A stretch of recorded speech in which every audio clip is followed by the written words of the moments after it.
The birds are like in their water, bird feeder.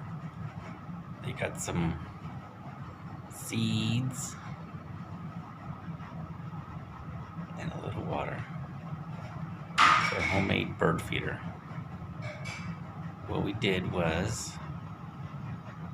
cut a 2-liter bottle in half, a soda bottle,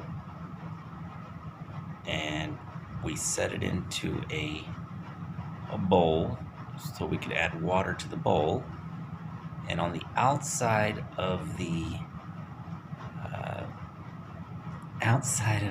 bottle, we put like a cloth on the outside of the top half of the bottle. Then we put peanut butter on it.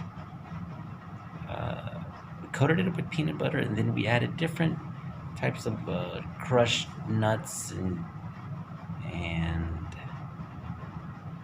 let's see, crushed nuts, crackers, popcorn, all these different type of things that birds might like.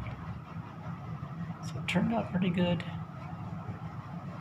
Let me get a close-up of it. Seems like the birds are really liking it. Let me see if I can get somewhat close to it here.